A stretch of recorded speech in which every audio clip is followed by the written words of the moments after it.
often occupied territory on the far left coast. You're listening to On the Move with Mack, Worley III.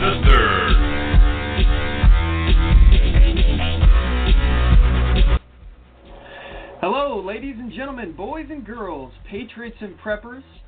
I'm Mack, Worley III, and this is On the Move, the show that attempts to inspire you to stand up for your rights.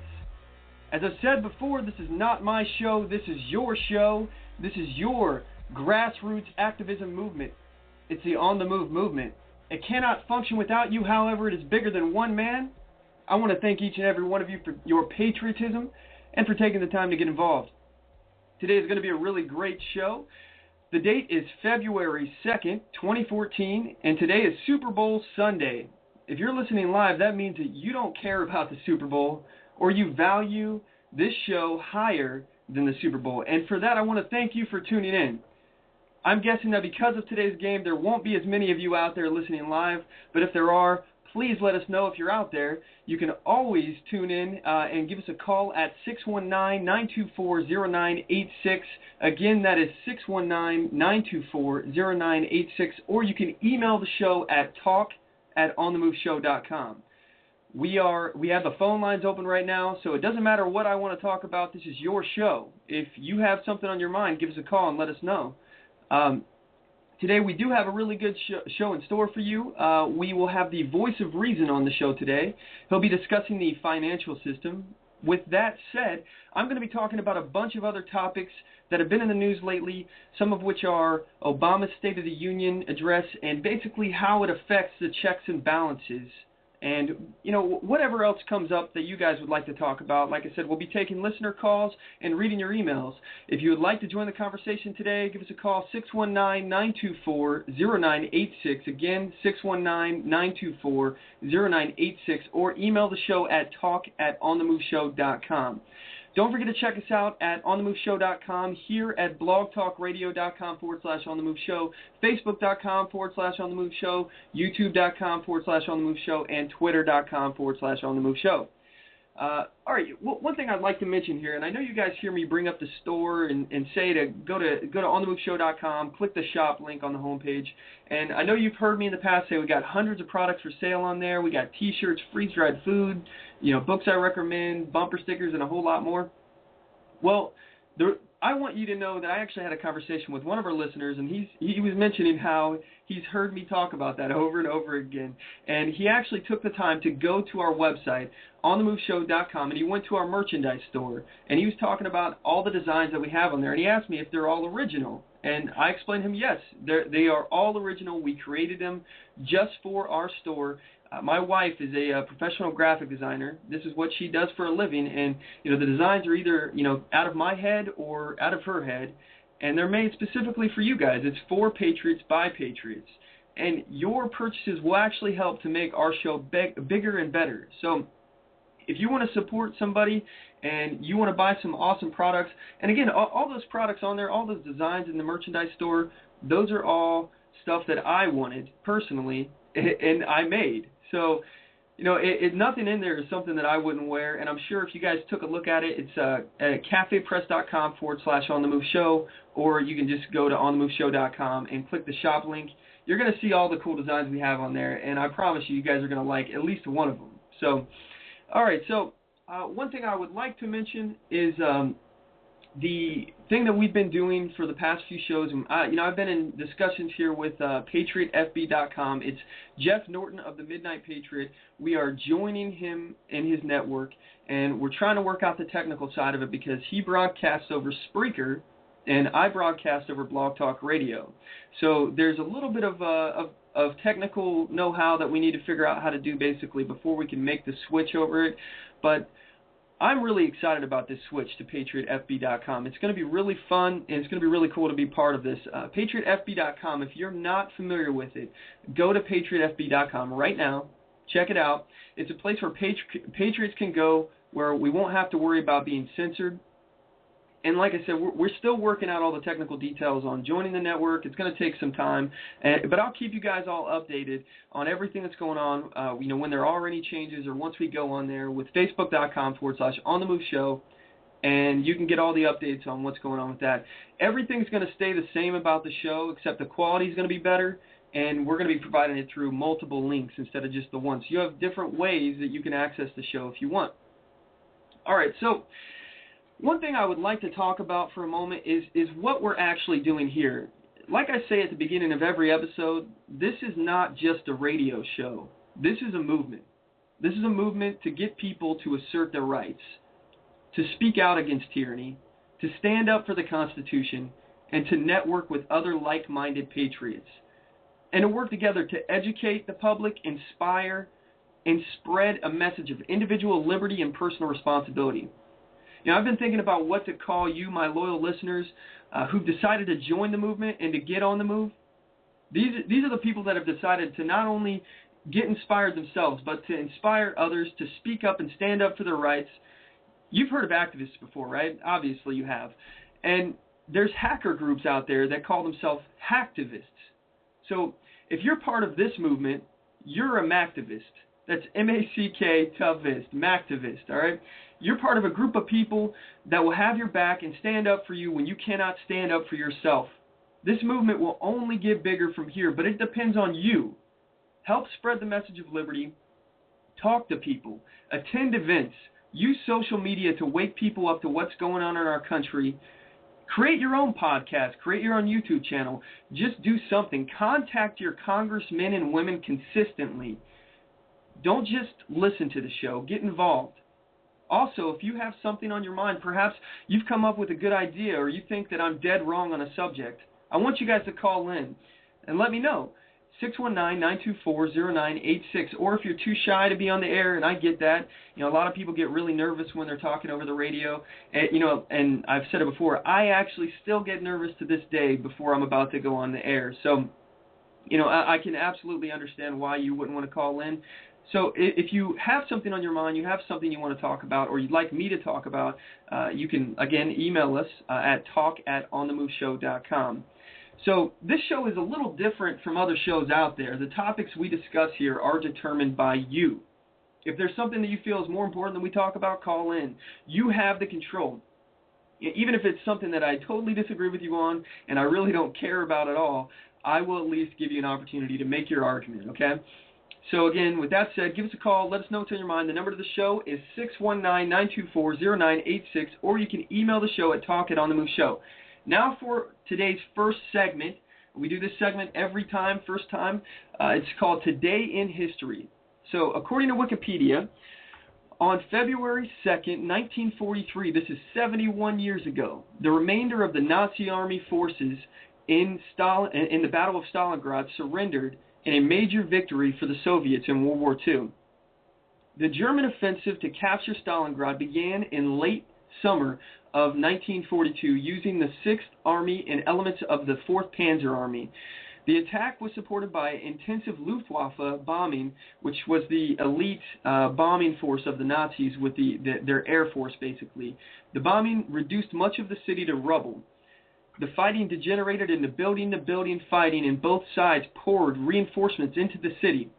By November of 1942, the Germans had pushed the Soviet defenders back at great cost into narrow zones, generally along the west bank of the Volga River.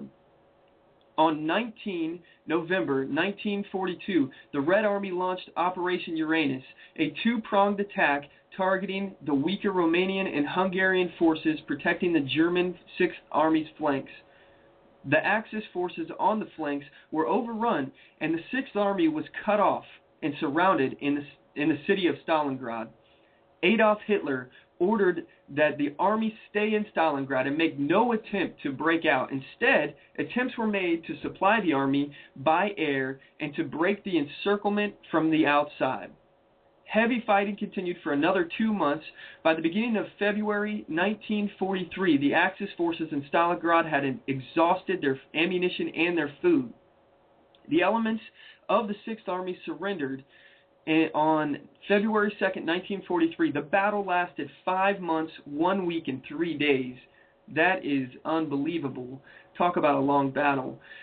So, if you guys want to talk about any other conversation today, we're moving on here. Give us a call. The number to the show is 619-924-0986. Again, 619-924-0986. Or you can email the show at talk@onthemoveshow.com. Okay, so now it is time for my favorite part of the show, and we're calling it the Weekly Defender. And now it's time for the Weekly Defender. You have the right to defend your life, the right to defend your family, and the right to defend your freedom.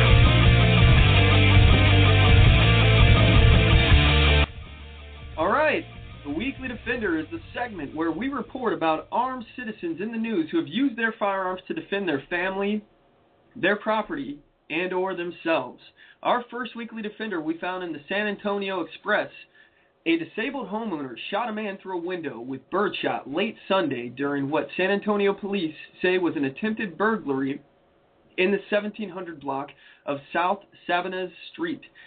Ruben Hernandez, age 54, was watching TV at his home at about 8:30 p.m. on January 27, 2014, when he heard a loud banging that grew louder, according to the police report. A metal object was used to hit Hernandez's door, according to the police. Hernandez told police he had heard a voice of a man who was 19 years old, whom he knew, yelling at him to come out. Hernandez said he looked out the window and saw the man and the other two men at the door. Hernandez told police he's had confrontations with this man before, and he had threatened his life. Hernandez said the 19-year-old man and another man there, age 23, had been involved in confrontations with Hernandez and Hernandez's son, including one that was several days earlier. Hernandez is disabled, and he was scared for his life, thinking that the other men were trying to break in, according to police. Hernandez grabbed a 12-gauge shotgun and fired one shot of number 8 birdshot through the window, according to the police.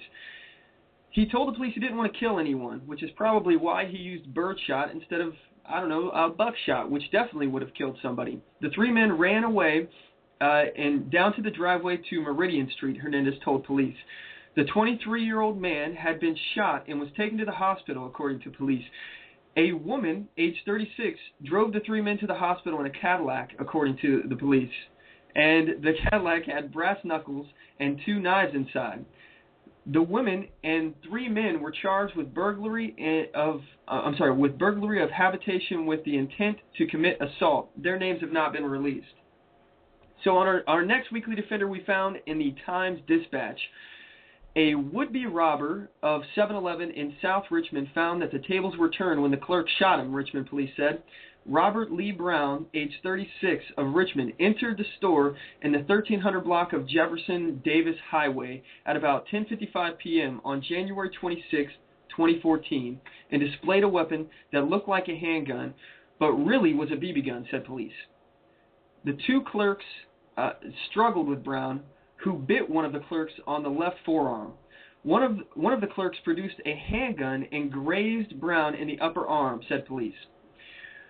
We are not sure if the shooting was intentional or accidental, but police are not pursuing charges against the clerk, said Captain John O. Klesky. Sorry about that. Arriving officers caught Brown near the scene. Charges against Brown include attempted robbery and, for the alleged bite, malicious wounding, O. Klesky said. So we love hearing about how law-abiding citizens use firearms to protect themselves. You have a right to defend your life. You have a right to defend your family. And most importantly, you have a right to defend your freedom. We at On the Move support your rights. And if you have a story about how you lawfully defended yourself or would like to make a comment on one of these stories, we would definitely like to hear from you. Give us a call. The phone number of the show is 619-924-0986, or you can email the show at talk@onthemoveshow. All right, so at this point, we're going to take a quick break, and I'll be back in a few seconds.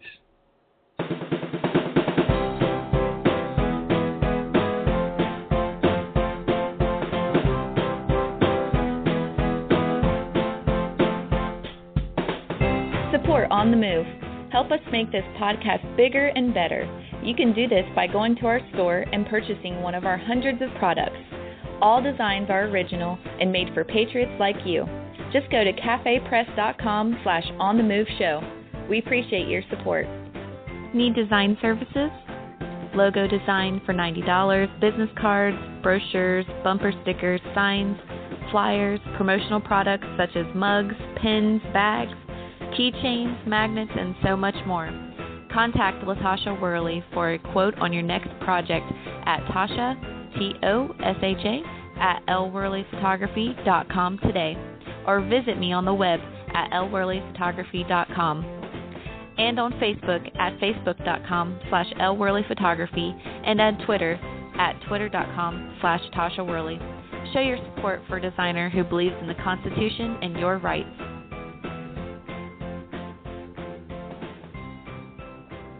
And we're back. I appreciate you guys sticking with us. So, when we last left the show, we wrapped up the Weekly Defender. We were discussing today in history before that. And basically, we're going to move into the next segment of the show here. We like to call it the Mack Attack.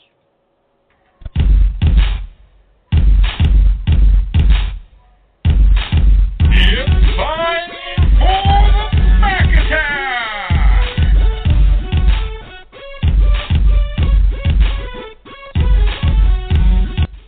All right, this is a segment of the show where I like to weigh in on what I think is outrageous news that has been in the news cycle lately. If you'd like to join the conversation, you can give us a call at 619-924-0986. Again, that's 619-924-0986.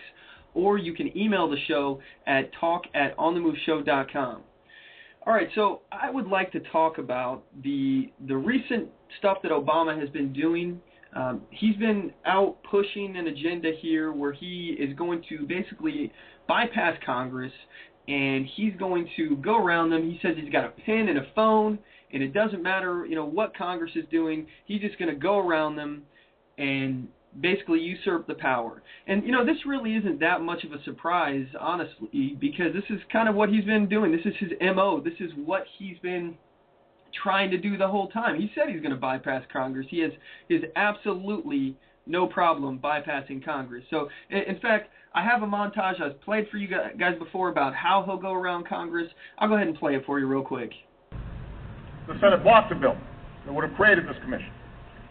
So I'll issue an executive order that will allow us to go forward, because I refuse to pass this problem on to another generation of Americans.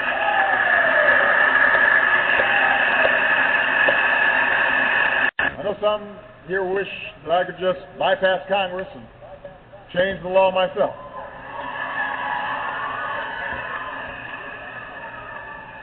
I know there's some folks who wish I could just bypass Congress. I can't.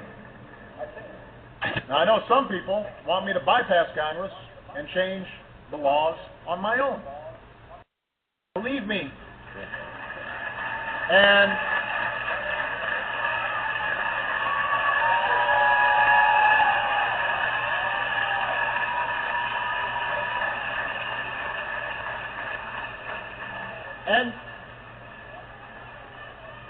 believe me, right now dealing with Congress, the idea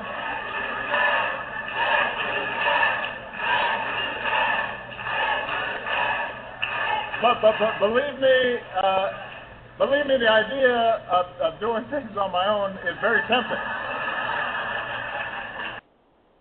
Yeah, it's very tempting for him to usurp the power of the Congress and just go around and create his own laws. But, this stuff hasn't prevented him in the past.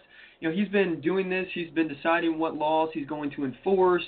He's been basically playing dictator and going around the Constitution. He's been creating his own laws. He's totally changed Obamacare. He has just pushed off mandates that are written in the law. He can't change the law, by the way. All he can do is enforce the laws that are out there. That's the whole point of the executive branch, is to enforce the laws that we already have on the books. But he's changing which laws he's going to enforce. He's deciding what he thinks is the right thing to do, which is not his job. He's not Congress. But it doesn't seem to matter anyway, because Congress isn't doing anything. They're just going along with this, and they have no problem with it. Here's another clip of Obama talking about how he's going to bypass Congress. It's wrong. And I refuse to take no for an answer. These are ideas that have support from Democrats. They have support from Republicans around the country, independents around the country. I want to work with Congress to get them done. But when Congress refuses to act,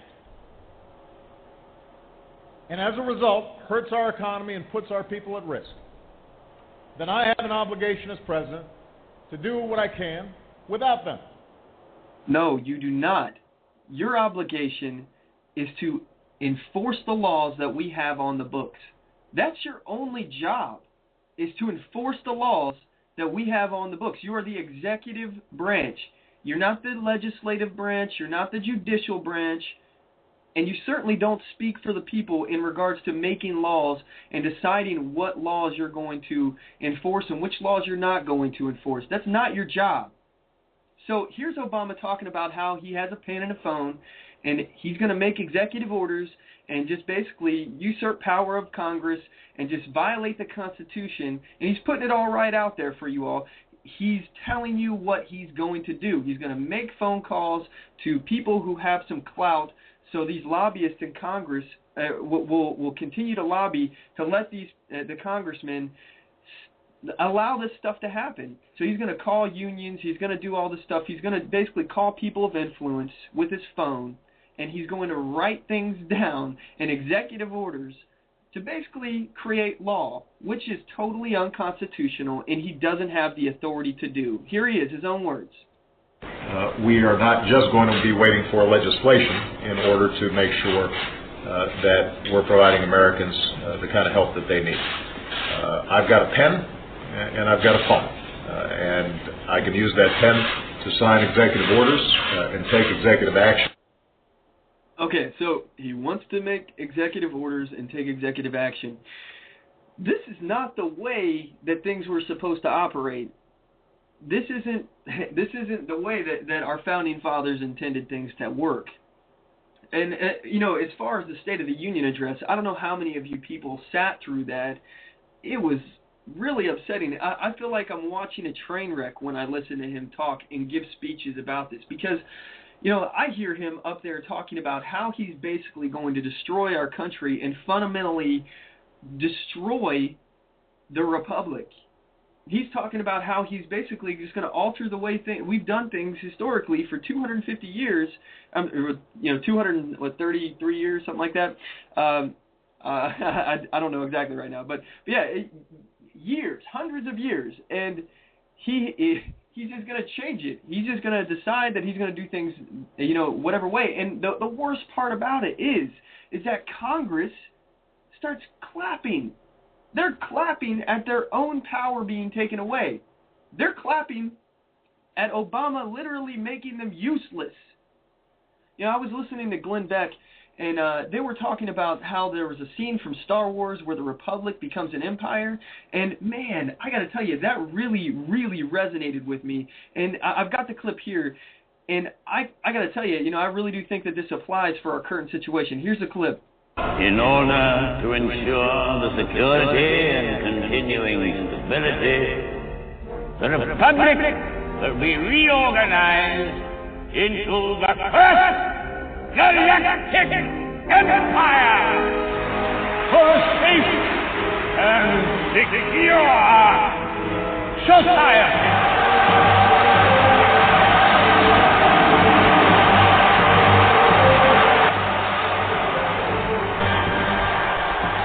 How liberty dies, with thunderous applause. Okay, so I don't know how well that came over there, but it's a speech where the emperor, he's talking in front of the Senate, and he's saying that he's going to basically reform the republic into a galactic empire, the first galactic empire, and he's the emperor. So honestly, that's what we see. That's what we keep seeing Obama doing. He's becoming the first galactic emperor, basically, the first emperor of the United States. And I thought Glenn Beck, they really hit it on the head when they were talking about this. We've seen this throughout history. It happened to the Romans. Julius Caesar, he usurped power and turned the Roman Empire, or the Roman Republic, into a Roman Empire. Our founders knew that this was a possibility. They feared the man on the white horse that I've mentioned in the past. They feared that one man would come in and claim to have all the answers to our problems, and that people would give him all the power that he desired and essentially turn him into an emperor. They knew that during times of crisis, people will turn to their government to save them and willingly give up liberty to obtain security. Not to mention the fact that most of the problems that we're having in our country right now are caused by our government. But, you know, that's a philosophy of the liberal progressive movement, is to create a crisis and to become the answer. You know, they already know what they're going to do before they create the crisis. That way they can step in and take more of our security, to take more of our liberty, under the guise of saying that they're here to protect us. You know, they say that the NSA, and I'm sorry to keep beating the same drum here of the NSA. I talk about the NSA to exhaustion, and I understand. But they say that the NSA could have stopped us from having 9/11 happen to us. They say that with the NSA there, you know, we could have prevented that tragedy. And believe me, you know, if that was true, then, you know, maybe I could understand that. But since then, we had the Boston bombing. Well, wait a second. They didn't stop the Boston bombing, did they? No, they did not. So if they could do this kind of stuff with the kind of NSA spying that they're using right now, then they would have stopped the Boston bombing. And even if they could, it's still unconstitutional. And I'm telling you, I will use this quote over and over again because it's so good. Benjamin Franklin said, "Those that would sacrifice a little liberty to gain a little security deserve neither and will lose both." Giving power to the government is not the answer. Giving power to the people is the answer. Allowing people to be armed. Allowing people to defend themselves. You know, and again, it's not the government doling out these responsibilities, but they sure are the ones that are restricting us. You know, we're the only country in the world that has a constitution that isn't telling us what we can do. It's telling us what we can't do as far as the laws of the land. The Constitution is telling the government what they can't do. So every other country in the world, their idea of law is that a law has to be passed in order for you to know that it's legal to do something. You know, so everything is illegal unless there's a law passed saying that you can do it. That's how every other country in the world works. We are the only society that has this idea, this concept of liberty, that everything is legal. Every single thing in the world is legal unless somebody passes a law saying we can't do it. And think about that. I mean, we are the last stand. We are the beacon of hope for the rest of the world. You know, no other country has this thought of liberty like us because they let their government tell them what they can and can't do. We don't. Our government is beholden to us. We are the ones that say what we can and can't do. If the government gets out of control, we are the ones that bring them back in check. At least we're supposed to. So with that in mind, our founding fathers, they established checks and balances. You know, laws are created by the legislative branch. They're enforced by the executive branch. And its constitutionality is constantly scrutinized within the court system. At least that's what's supposed to happen. The problem is, a lot's changed since our republic has been created. Things have happened that there was no way that our founding fathers could have predicted.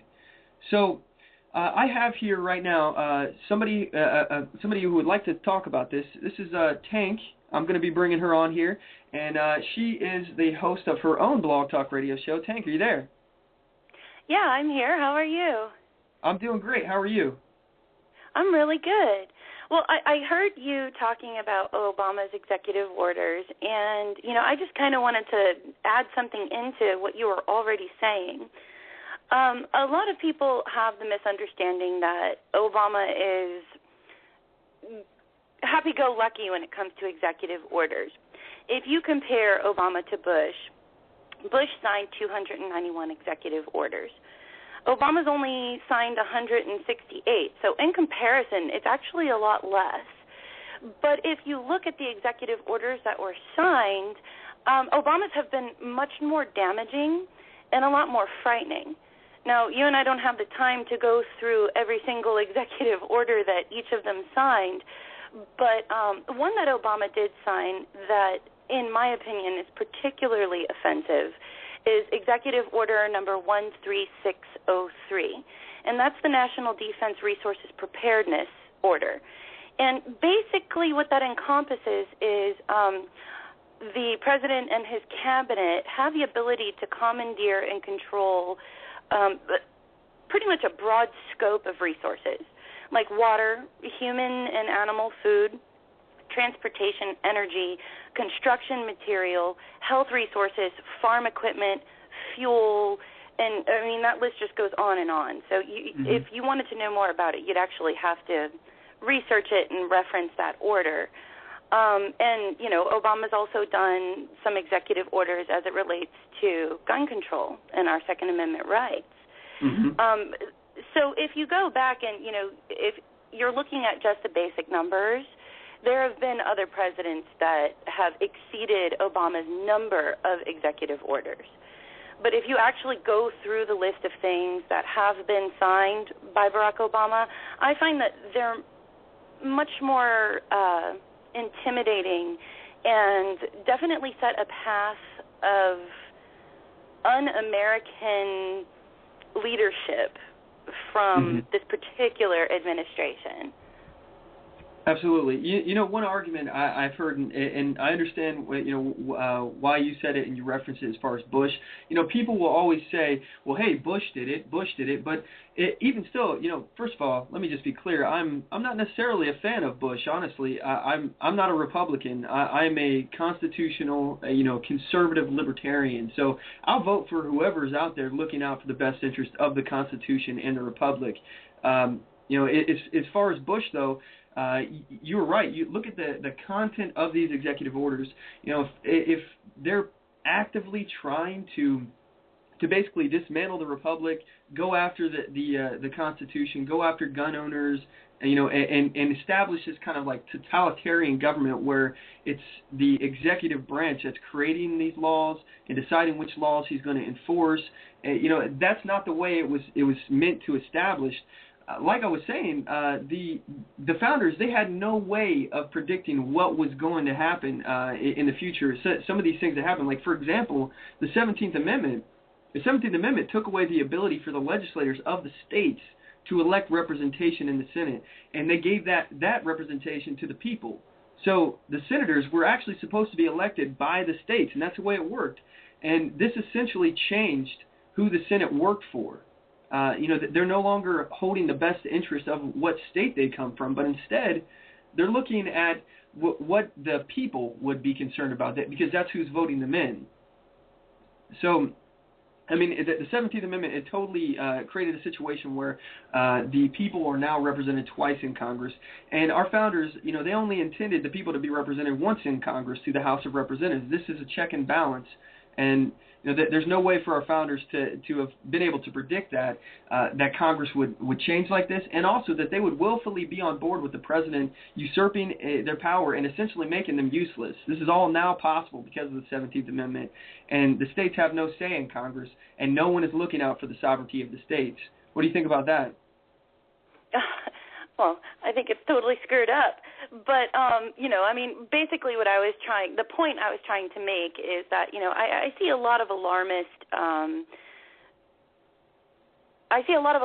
comments on social media, you know, about the number of executive orders that Barack Obama has signed. As a matter of fact, recently I saw a post that was saying that he had signed like 930 different executive orders, which isn't true. And I think it's important for, you know, your listeners to dig a little bit deeper, and my listeners as well, and anybody posting on social media, to remember that you have the responsibility to dig a little bit deeper and to make sure that you know what you're talking about before you repost or, you know, say something that has the potential to create a domino effect. Absolutely. You know, if you combine Theodore Roosevelt and Franklin Roosevelt, the two of them put together, they signed over 4,500 executive orders. Bill Clinton signed about 350, 360 different executive orders. I'm not sure of the exact number, but the point is that, you know, you can't just look at the number that was signed. You really need to look at the content. And that does require a significant amount of dedication on your part. You know, I mean, who wants to sit down and go through 150 different executive orders? Who has the time? Yeah. Well, you know, another thing, it's just like Congress, how, you know, we're passing bills through Congress that are thousands of pages long, and they haven't even had an opportunity to look at them, obviously, because they're voting on them within, like, you know, 24, 48 hours or something like that. And well, right, because you have to pass it before you know what's in it. Absolutely, yeah. That's I believe that's Nancy Pelosi who said that. You have to pass it to find out what's in it. Actually, you know what? Hold on, I got the clip. Yeah, I got the clip right here. 1 second. But we have to pass the bill so that you can find out what is in it, away from the fog of the controversy. Yeah. So, you know, this is what they tell us, and we're supposed to trust these guys. We're supposed to just put all of our faith in our government, but they're not even reading the bills that are being passed. And at the same time, you know, we have our, and again, I totally understand where you're coming from, your point of view as far as, you know, the number isn't the same, and I totally agree with the fact that you have to watch where you get your information from. I saw that same post you're talking about where it had 900 and something on there. Somebody actually posted it on my website, or my Facebook, and you know, I don't know where they got that information from, and I still have to do a lot more research on these executive orders, but the ones I've looked at, and I saw the one that you're referencing as far as, you know, the emergency preparedness one, where they have the ability to take your power or take away your equipment, your food, and all this stuff. But one thing that one reminded me of was very similar. I believe it was around World War II. I can't remember what president did it. They had a ability to basically take away your gold. They made the owning gold illegal. Are you familiar with that one? You know, I'm not off the top of my head. I'd have to do a little bit of research on it, but I think it's something worth looking into. Yeah. It reminded me a lot of the executive order that Obama passed with that. They made owning gold illegal, and they also had some law where it was illegal to hoard food for more than a certain amount of days. I can't remember which one it is. I'll have to look it up and put it on one future episode or something. But I really do appreciate you calling in, Tank. Do you want to plug your show or anything else you guys got going on? No, that's not necessary. I was just calling in to make a comment. But, yeah, I mean, I think the most important thing here, like my mega point overall, is that, you know, if you want to hold your representatives and your senators and your president accountable, that, you know, it's also important that you know what you're talking about ahead of time. Mm-hmm. Yeah, I absolutely agree. I definitely agree with you on that. Go ahead and tell my listeners what the name of your show is, so they can at least listen to you. Because I like your guys' point of view. I've listened to one show of you're already, but I would like to tune into some more. So I'll be checking your guys out. I want to hear some more of what you guys have to say, but I'd like my listeners to get an opportunity to hear you as well. Well, absolutely. The name of our show is Sounding Off with Tank and Tony, and you can find our group on Facebook under the same name. And we are on every Friday from 9 to 11:30 Eastern Time. Awesome. Okay, and that's here at Blog Talk Radio, right? Yes, it is. It's Blog Talk just like you. Okay, cool. All right, well, I'm going to cut to a quick commercial break. I appreciate you giving us a call, Tank, and I'll be back in about 1:30, and we're going to have the voice of reason on the show. All right, so here's the commercial.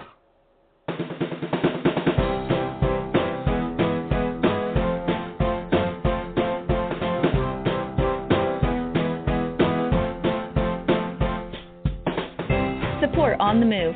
Help us make this podcast bigger and better. You can do this by going to our store and purchasing one of our hundreds of products. All designs are original and made for patriots like you. Just go to cafepress.com/onthemoveshow. We appreciate your support. Need design services?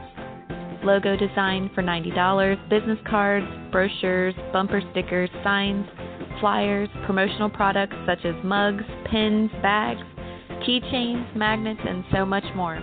Contact LaTasha Worley for a quote on your next project at Tasha, Tosha, at lworleyphotography.com today, or visit me on the web at lworleyphotography.com, and on Facebook at facebook.com/lworleyphotography, and on Twitter at twitter.com/Tasha Worley. Show your support for a designer who believes in the Constitution and your rights.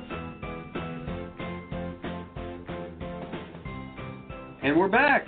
When we last left the show, we were talking about checks and balances and the way that Obama is basically trying to pass executive orders. We had a listener call into the show, Tank, and she was talking about how it's important that we are checking our resources or sources and finding out basically if the information we're putting out is correct.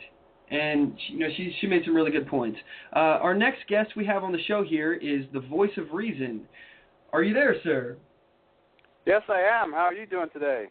I'm doing great. So I understand that you have some information that you've prepared about the financial system. Is that correct? Yeah, I started, I forget how many weeks ago I was on the show last time, and I wanted to continue with the financial system, but as I was thinking about it, I come up with all these ideas in my head about how everyday financial things affect us, and especially in a negative way, so I went off in that direction. Okay. So that's what I want to talk about today. Okay. All right. Well, the floor is yours. Go right ahead. And what we talked about last time, I was talking about the Federal Reserve and the IRS. I gave out some references, some books, and some pointers on points to YouTube. Just want to go over them again real quick. I talked to you this week. You said you would put them up on your YouTube site. I forget which one. Yeah, I'll be linking them down at the description of the YouTube video if you guys are listening to this on YouTube in the replay. And at the end of the show, I'll be linking, putting the links down at the bottom of this on blogtalkradio.com. So if you're listening to the show on Blog Talk Radio and it's in the archive, it'll be there in about 10 minutes after the show's over. So. Okay, so I have 5 things just to remind people from last time. One book is The Creature from Jekyll Island, G. Edward Griffin. It talks about how the Federal Reserve was formed in secrecy and how it was pushed upon us without even people in Congress knowing about it, because some of them were away for Christmas recess. Second book, The Law That Never Was by Bill Benson, talks about specifically more on how the 16th Amendment was never ratified, and it made me take action in that I actually called the National Archives in Washington, D.C. and asked for a copy of the 16th Amendment ratification and found that somebody had purposely written in names all in the same handwriting. So that means we have a amendment to the Constitution that was not properly ratified, and I vote for myself.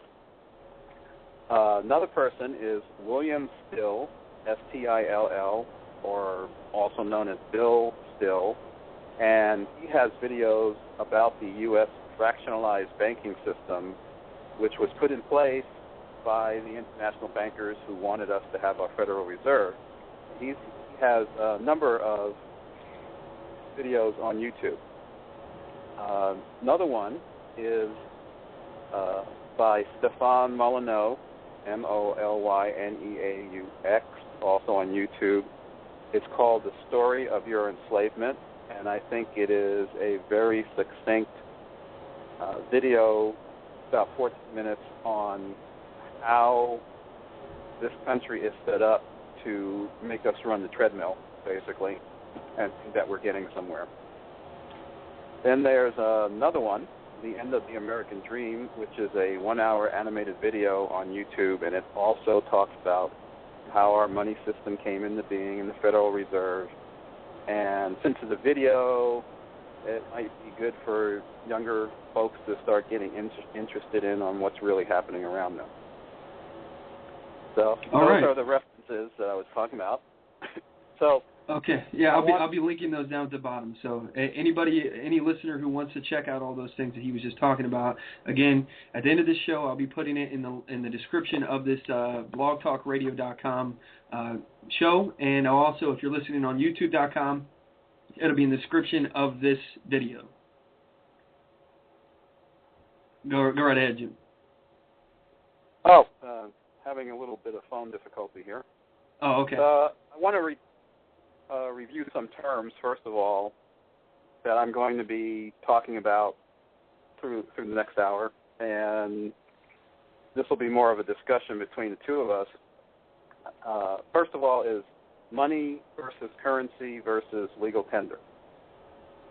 And money is something that I think should have some value, like the way we used to have it back before 1971 when the dollar was partially backed by gold, and before the 1930s when it was fully backed by gold.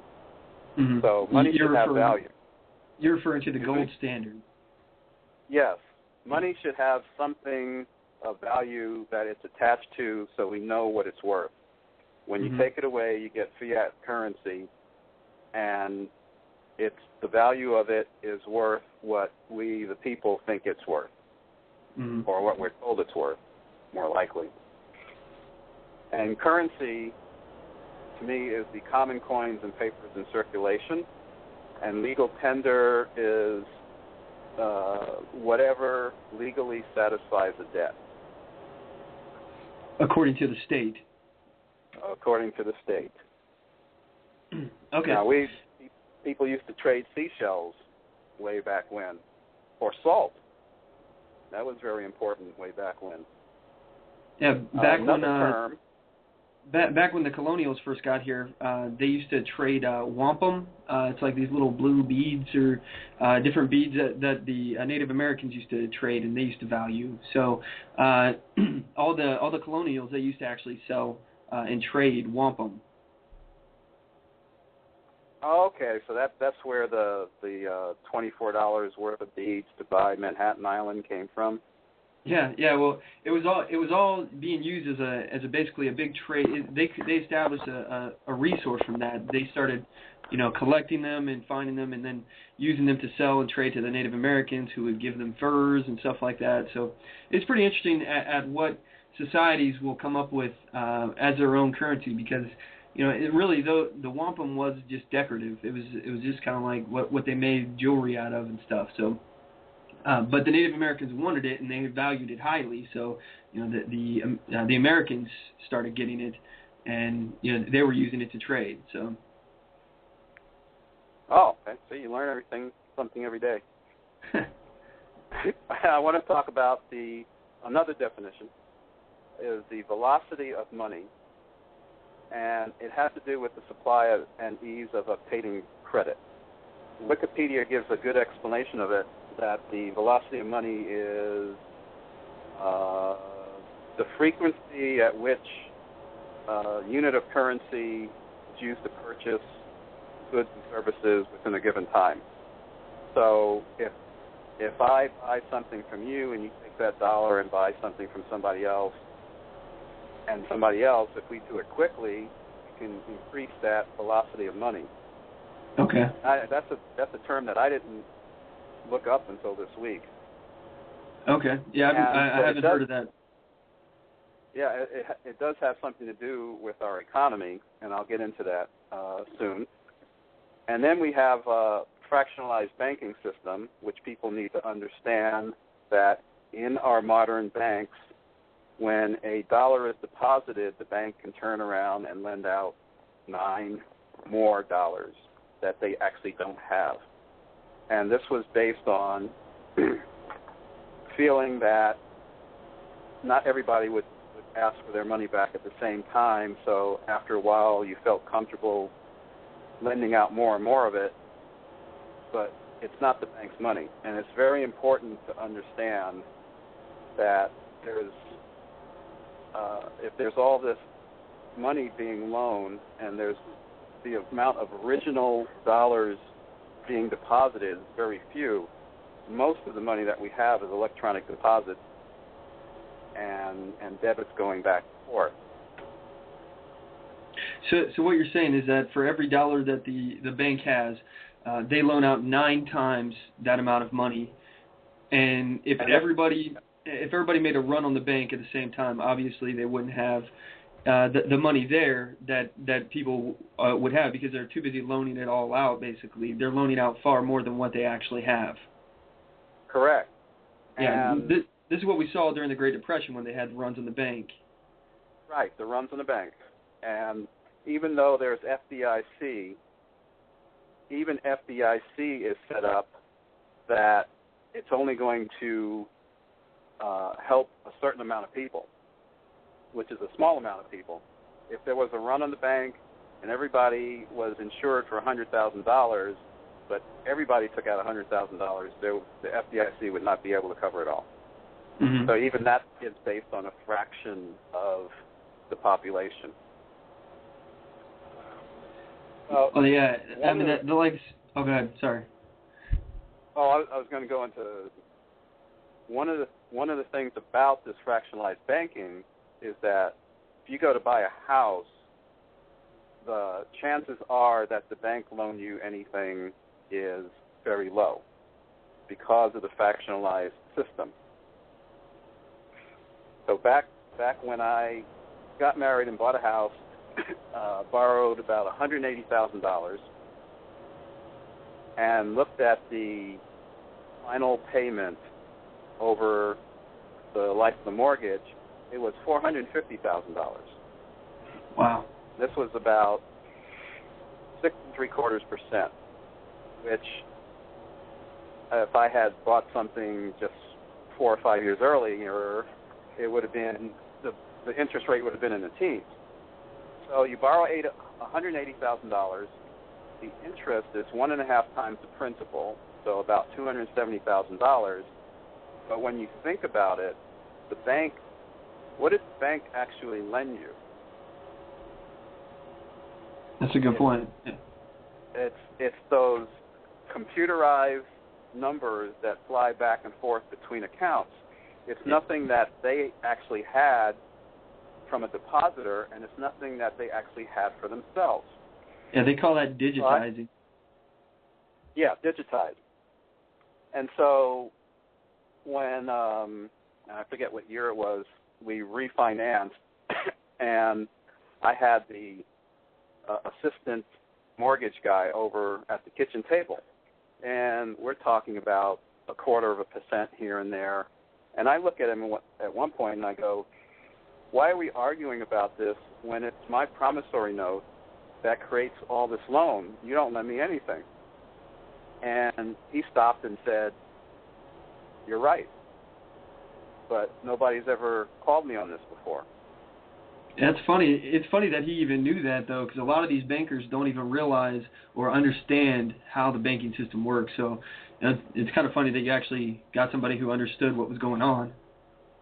Yeah, and we had a nice conversation after that, but he's just doing his job. Mm-hmm. So it makes me think back to when I first bought the house, and I'm over at the mortgage place, and there's a stack of papers, sign here, initial here, sign here. At one time I said, can I take this home and read it? Oh, they don't want you to take it home. Because they don't want you to study this stuff. They just want you to sign it. And yeah. they're sitting over me talking about how they have a tea time at 4 o'clock and blah, blah, blah. One of those pieces of paper is called the promissory note. And when I signed that, that was my promise to pay the Treasury the money that the Treasury was going to lend me. So Treasury, the bank, is basically a middleman for the Treasury. Are you talking about the U.S. State Department Treasury? The U.S. what? The U.S. State Department Treasury, is that who you signed the promissory note for? Is that the one you're talking about? Yeah, the U.S. Treasury in Washington. Okay. That uses the Federal Reserve currency. So that promissory note is signed, and it's an agreement between me and the Treasury to get this money. The bank's the middleman. So why is the bank charging me 1.5 times the amount that I borrowed as interest when they didn't have anything to lend me? And they're not even lending you their money. They're lending you the Treasury's money. Right. So between lending the Treasury's money through this promissory note and understanding fractionalized banking means that they don't have much to lend you in the first place, the chances are of getting anything from them directly is extremely low. And this, to me, is usury. And the Bible says usury is a sin. Well, define usury, because I've never heard that word before.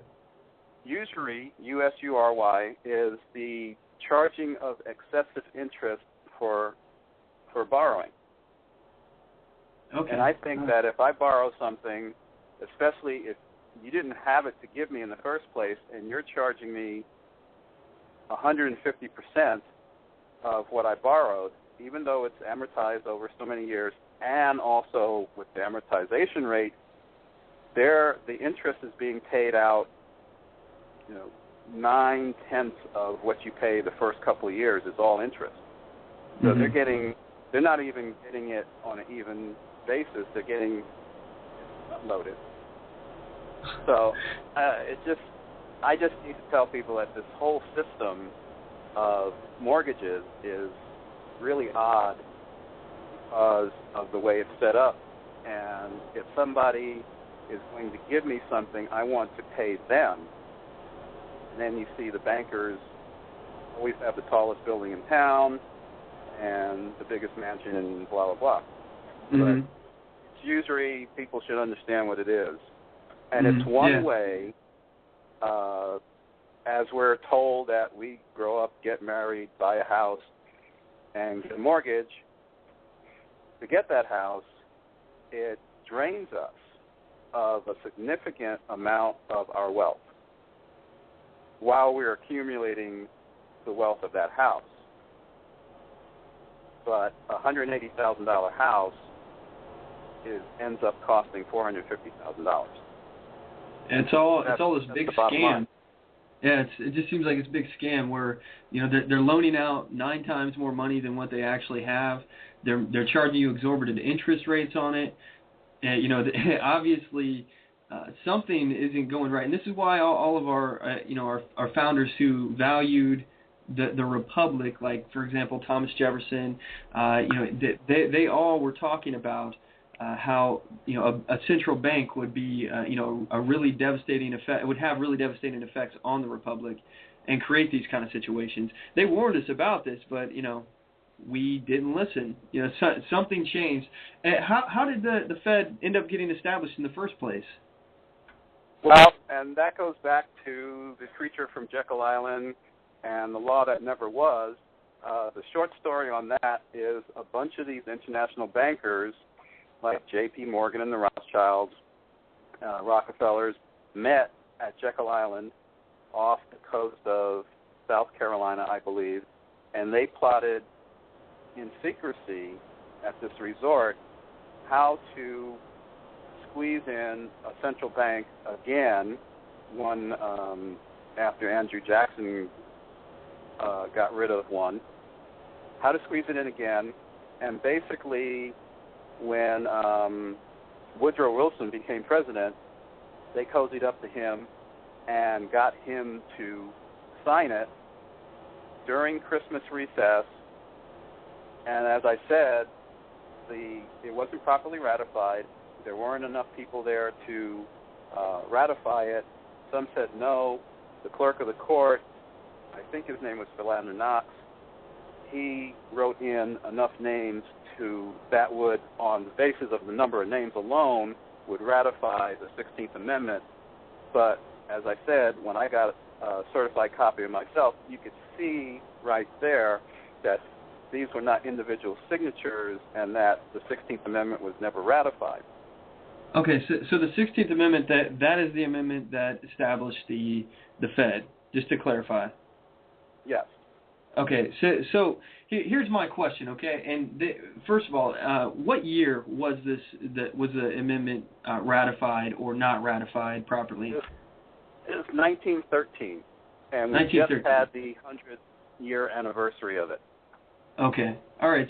So here's my question, and actually I know what you're talking about as far as the 100-year anniversary. I think somebody was saying that there's some kind of like treaty to where or some kind of something that needed to be reenacted in order to reaffirm the Fed or something. And I heard a lot of people saying, "Oh, the Fed's going to go away," but obviously it's not. It hasn't, and it's still there.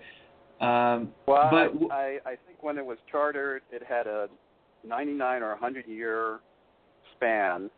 When corporations first started coming into being, they had a shelf life. Mm-hmm. And if a corporation did what it was supposed to do, like build a railroad, and had no more work to do, it would be dissolved. So the Federal Reserve had something of a shelf life on it, a term, and my understanding, what I've heard from other people, it had some kind of lifetime deal. Okay. But if it was, I was looking out in the news for anything that was telling me that this term was coming to an end and Congress had to vote it an extension for it, another 100 years or whatever. The mainstream media gave me nothing, which is unfortunate. Yeah. Yeah, I've looked at a whole bunch of different sources trying to find out some more information of this charter, and it's really confusing. Obviously I'm not a lawyer or a scholar, in that aspect, but I've tried to look up some information to see why the Fed is still there, if they re-signed the charter or what happened, but I haven't been able to find a whole lot on it so far. So, as far as call in. What's that? If somebody knows more, call in. Oh, yeah, absolutely. Number of the show, 619-924-0986, 619-924-0986, or you can email the show at talk@onthemoveshow.com. And if you guys have any information on that, join the conversation. We'd definitely like to hear from you. We'll pick your brain if you have some more information than we do. So, anyway, as far as the creation of the Fed and how it's done, one thing I've been thinking about lately, and I know you and I have talked about this before, and I've talked about it at the Constitutional Study Group with Ben. Is the Constitution still in effect? Is it still there? And do our legislators know that it's not there, which is why they can impose things on us like this, like the 16th and 17th Amendment, where it's clearly unconstitutional because they're ratifying things in an unconstitutional fashion. But do they know that the Constitution isn't there? Is the Constitution there anymore because the contract has been voided after the Civil War? You know the story of that, right? Yeah, I've heard that. So we have portions of the Constitution, if they're in effect, not being ratified, and then some other people, like Ben had brought up, the possibility that the Constitution was never in place in the first place. Well, that's not an area that I've studied. Okay, well, what it is not that the Constitution isn't in place to begin with, because it was the Constitutional Convention. It was signed by state legislators, and those people were the ones who decided whether or not they wanted the Constitution there in the first place. And they entered into a legal binding contract where it was voluntary. Nobody was forced into signing the Constitution. So basically, after the Civil War, one of the stipulations of the Constitution that the South said is that we get to continue having slavery, all right, and that was a stipulation. We get to continue having slavery. There will be no laws passed that abridging us from conducting slavery. But after a certain year, we won't be allowed to import slaves into the United States anymore. And that was a stipulation on this contract. So you're signing a legal binding contract, and then down the line, towards when the Civil War happened, and it just so happened to be shortly after the North stopped using their ships to import slaves into the United States. So at that point, the North lost their motivation to allow slavery to continue because they're not using the slaves, they're just selling them to the South. So then the North got all high and mighty and was like, well, hey, we got a problem with slavery now that we're not making money from it. And slavery is horrible, don't get me wrong. I totally think that slavery is one of the worst institutions that you could possibly have. However, when they decided to invade the South after they seceded from the Union because the North decided to pass the Emancipation Proclamation, which totally voided the contract, that went against one of the stipulations of the constitutional contract that they entered. at that point, when the South left the Union, they were just dissolving the contract because the North chose to violate and breach the Constitution that they entered into in the first place. So, at that point, there is no contract. There is no Constitution. So, after the war, the North started imposing its will on the South. They went in and basically, did military coups on the legislature down there, the leadership down there. They replaced governors at gun by force. They basically handpicked people that would go along with their cause and go along and get along. And then they basically imposed their will. Lincoln, when he did all this, he said, I don't even know if this is legal, but I'm going to do it anyway to keep the Union together. And because of all these actions that the North took, there is question of whether or not the Constitution is still there anymore if the contract has been dissolved. Because obviously, it hasn't been reaffirmed. We haven't had another state convention where everybody gets together and we all, reaffirm the Constitution and re-sign it and make sure that everything's still there and legal. So if it's not legal, if everything has been dissolved, can they do any unconstitutional act? Do they know that that the Constitution isn't there anymore? And is that why we see the laws that we have? Because they know there's no way that they can do anything unconstitutional. What do you think? Well, that and the fact that the average person just follows what the government puts out there, that's something that I'm going to have to study up. Have you done a show on that? Yeah, I actually had been on the show. I think it was one of my first shows. It was probably episode 2 or 3. Okay, something like I did catch part of that one. Yeah, we were talking about this, but yeah, it's pretty crazy when you think about it in that term because is the Constitution there? If a contract is voided, and the whole thing about us entering into a republic is we are a group of sovereign states. Each state is their own sovereign territory, and they control their own destiny, and they're entering into an agreement, a contractual agreement to join together as a union of these sovereign states. And it has to be voluntary.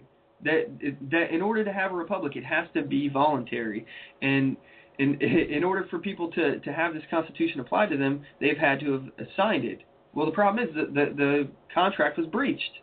So with the breach of contract, there is no contract. So are these actions that makes sense.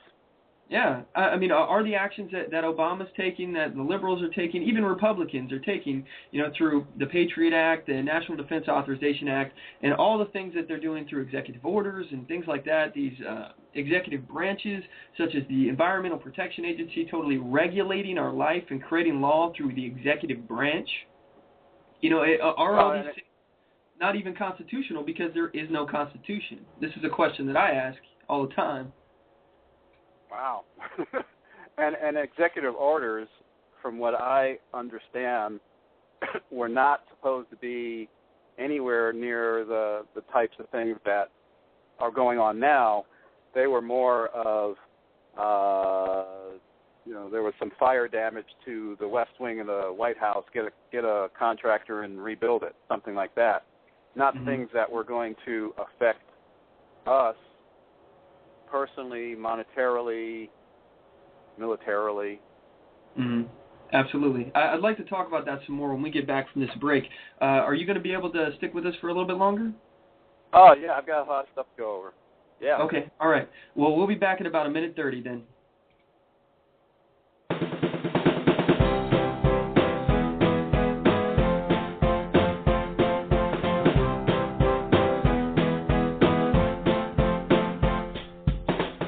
Support On the Move. Help us make this podcast bigger and better.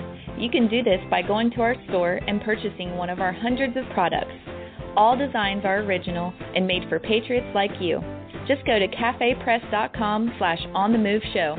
We appreciate your support. Need design services? Logo design for $90, business cards, brochures, bumper stickers, signs, flyers, promotional products such as mugs, pins, bags, keychains, magnets, and so much more. Contact LaTasha Worley for a quote on your next project at Tasha, Tosha, at lworleyphotography.com today, or visit me on the web at lworleyphotography.com. and on Facebook at facebook.com/lworleyphotography and on Twitter at twitter.com/Tasha Worley. Show your support for a designer who believes in the Constitution and your rights. All right, we are back. And when we last left the show, we had the voice of reason on with us, and we were discussing whether or not the Constitution still exists or not, and why the executive orders were originally established. What were they meant to do in the first place? And as far as I've been able to interpret, and the things that I've studied through the research that I have done personally, the executive orders were actually created for the executive officer, the President of the United States, to be able to manage the offices that he's created, such as like the EPA and things like that. His executive orders were only supposed to be to help basically create these agencies and to manage them, basically. And they were never intended to establish law or create policy that we're beholden to. Right. What are your thoughts on this? Well, just what you said. And like I said, it was. I think I read one of the first couple of executive orders. I need to get back to how our wealth is being taken away. But I read one that said something like what I said. It's repair work. Yeah. I don't know. I do know that it's not meant to be how it's being used today. Mm-hmm. But I'd like to hear incremental creep allows those kinds of things to happen. Mm-hmm. I'd like to hear more about what you prepared for us on the financial system. So go right ahead. Okay. Wanted to talk about. Oh, okay. We were on mortgages and things like car loans, HELOCs, which are the home equity lines of credit, credit cards, and lines of credit. But especially car loans and the home equity loans, which are amortized. Especially if anything's amortized, then the bank makes a higher rate of profit because the interest is set up. The amount of the payment that is interest is high on the front end and low on the back end, so the banks get their profit first. Mm-hmm. And remember when I was talking about the velocity of money, I want to go into how the banks the Federal Reserve, by manipulating the money supply, the velocity of money, they actually create bubbles. I look at the housing bubble and the dot-com bubble and even something like the Great Depression. These things, to me, are not accidents. Because you can manipulate that velocity of money, take the housing bubble, for example. Money was made readily available for home loans. Mm-hmm. And the interest rate went down. And so the velocity went up. And people were able to get into houses even before the real bad stuff came out, like the liar loans and the low information loans, and stories about mortgage lenders putting in information on people's application that wasn't true so they could push it through. Mm-hmm. You probably heard about things like that. Yeah. But it created this big velocity of money, which brought in the house flippers, and everybody was riding high because the value of everything was going up. But you look mm-hmm. at this and you say, this is unsustainable. So when the velocity of money was slowed down by starting to raise the interest rates, tightening the credit reporting on the applications, that slowed down the whole process, and then people couldn't turn over what they had. In the meanwhile, a lot of people used their home as an ATM on this perceived value and took out loans on that and bought cars, vacations, things like that, thinking that the house price would go up forever, when I really believe it was all planned that at some point was going to stop and come crashing back down. And then when it did, people couldn't, and that coupled with things like NAFTA and GATT, taking our jobs and offshoring them, and the general slowdown of the economy when the velocity of money slowed down, then people were losing their jobs, they were losing their houses, and then corporations moved in and bought foreclosed houses in blocks, turned them into rentals. Now, if I want to do some research on this, it would be interesting to find out who owns these corporations that were buying up blocks of houses, and I would not be surprised, although I won't blame them, that had something to do with the banks. Mm-hmm. Yeah. I mean, I've seen and heard of some stuff like that as far as what was happening in Las Vegas. For a while, there was like, I think it was like 1 in 3 houses in Las Vegas were empty. So there was this big housing boom. What was that? Yeah, and it's happening again. Oh yeah. Which is unfortunate. About a year ago, after all this crash sort of settled out, I started hearing on the radio the house flippers are back. The people who have their radio shows on how to flip, or I don't watch TV, and I heard some commercial about this guy who hadn't had a show in a few years. He's back, and he's going to show you how to make money. And I'm thinking, this is happening all over again. Yeah. And that was a year ago. And then just a few weeks ago, I heard on the news that Las Vegas is starting to have the same problem that they did before. Mm-hmm. And they're one of the bellwether cities for looking at the housing situation for the entire country. Yep. Yeah, it's these cycles of boom and bust that they keep artificially creating, and people are thinking that we're doing okay. Well, at least they were thinking that we were doing okay. We were getting better, and the economy's getting stronger because they look at the stock market. But I'm sure you know about what they're doing with QE, the quantitative easing that they've been doing, where they are literally digitizing millions and millions and millions of dollars, and they're pumping it into the stock market to artificially inflate this stuff. And I'm sure you know about how they are devaluing the money every time. Every dollar that they digitize is making all the other dollars worth less.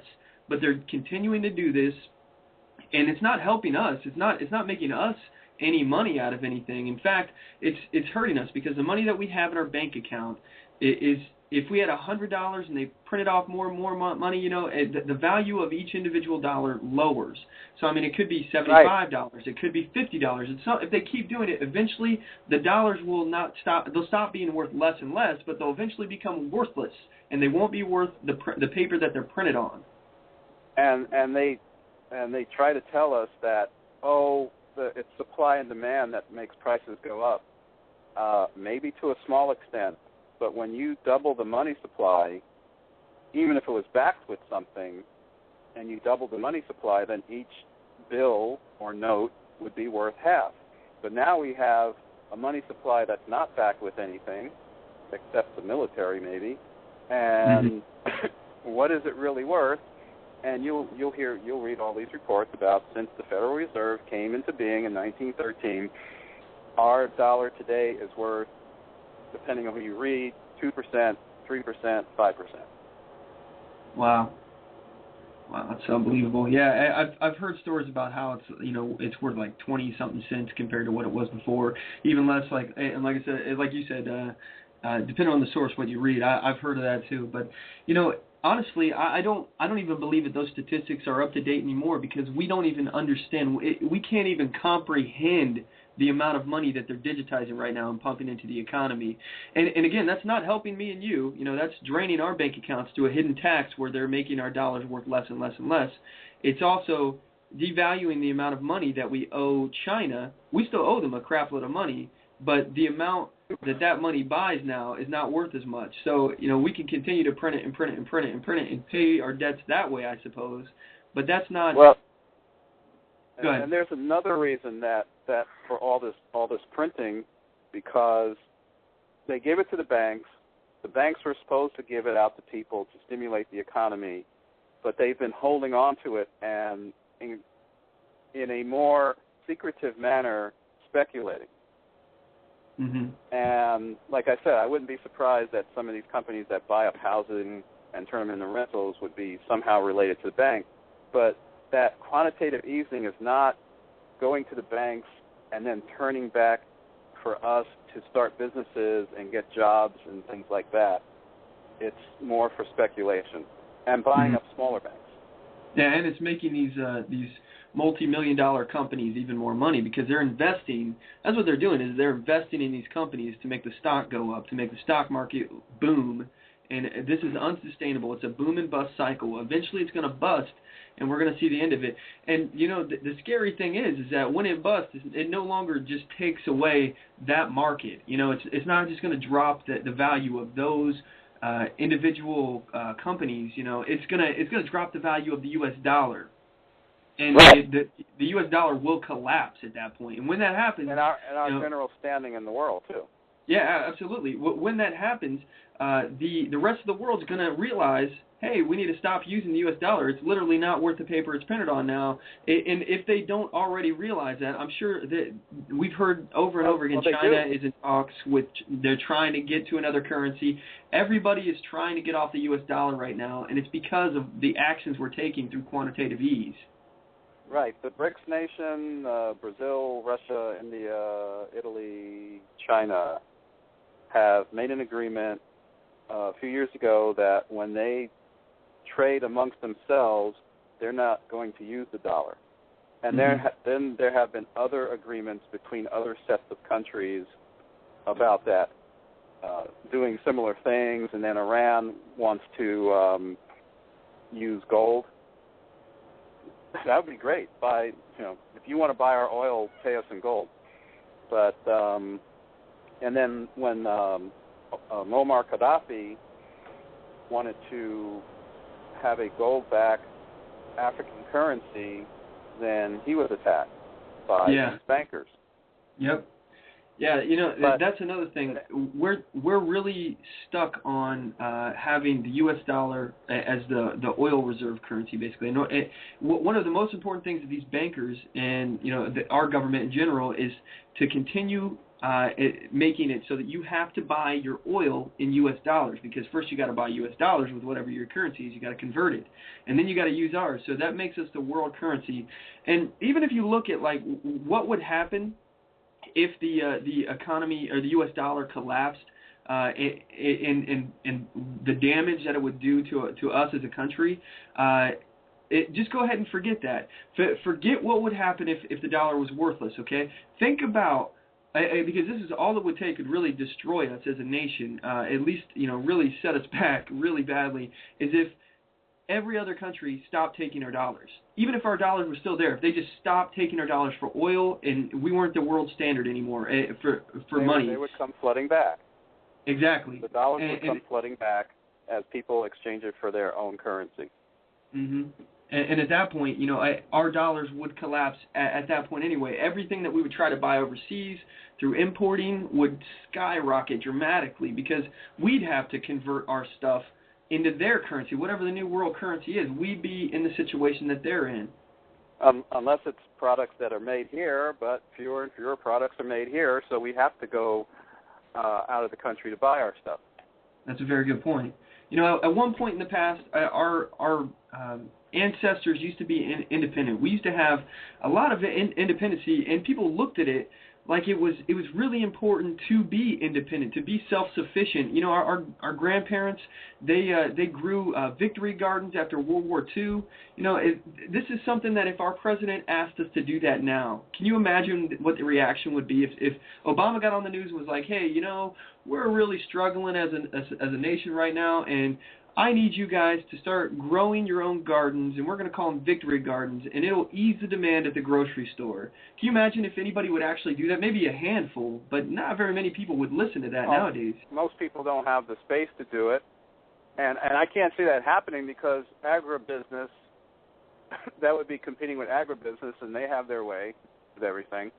Mm-hmm. So yeah, absolutely. They got their hands in everything. And before we get off the subject of the quantitative easing, let me give you an example of how people profit off of bubbles and quantitative easing. John Paulson was the Secretary of Treasury, and he was doing shorting bets against the subprime mortgage bubble in 2007.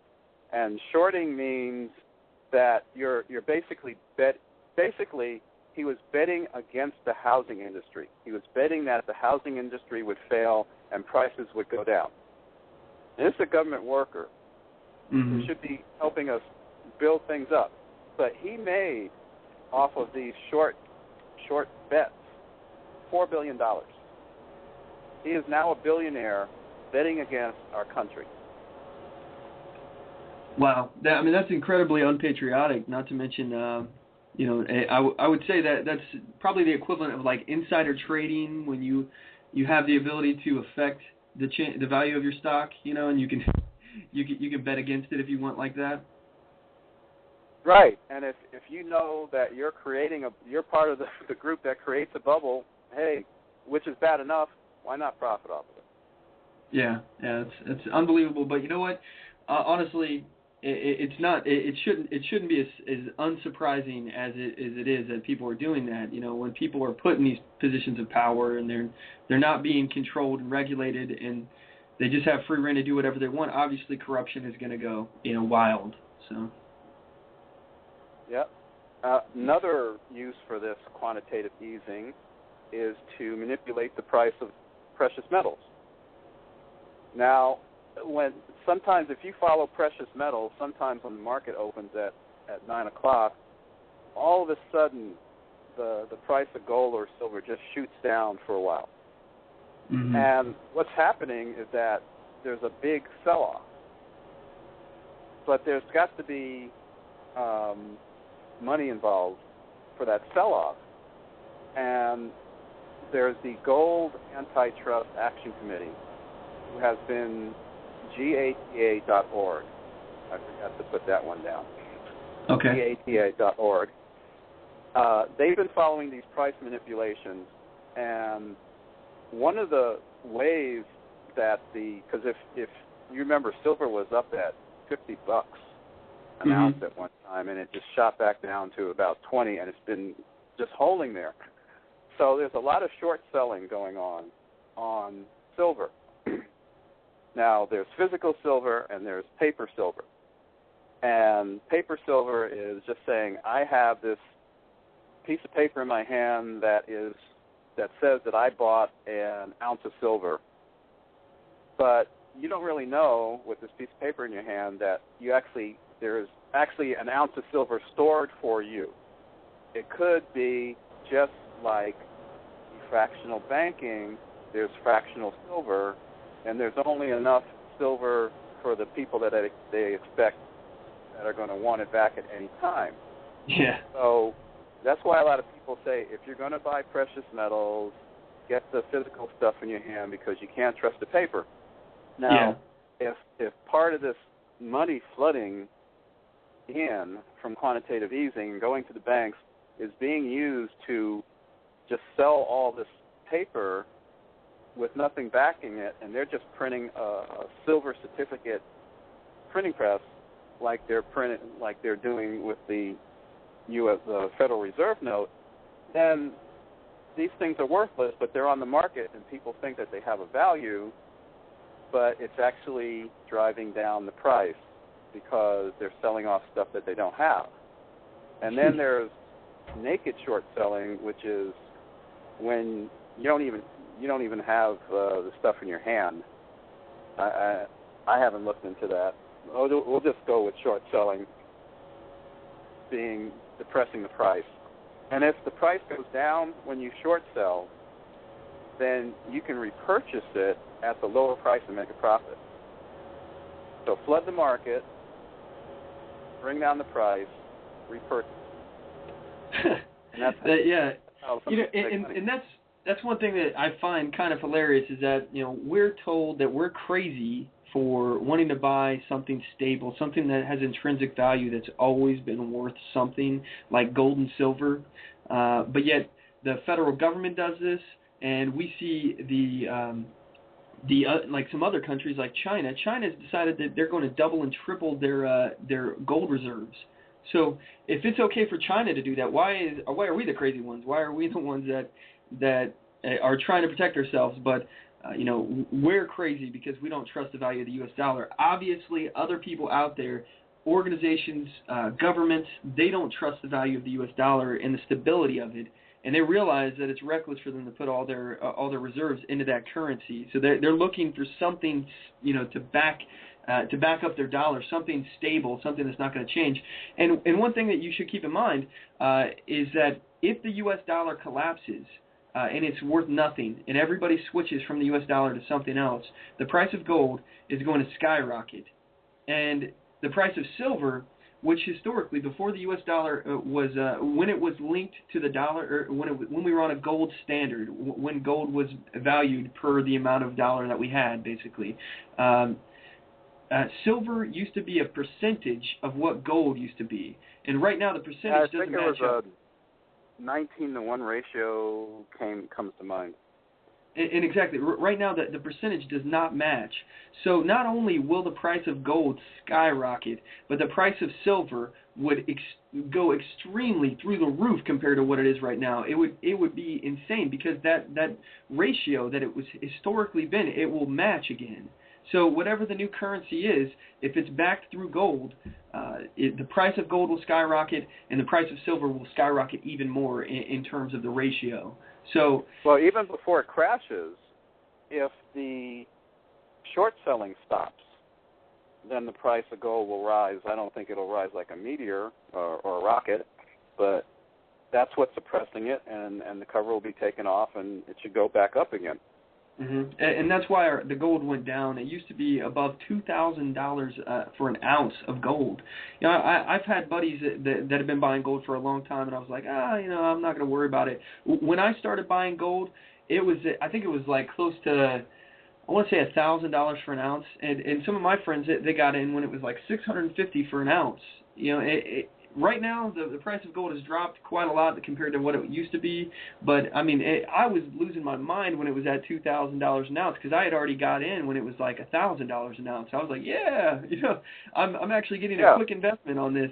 But I don't plan on selling my gold anytime soon. I mean, I hope to pass that down, hopefully.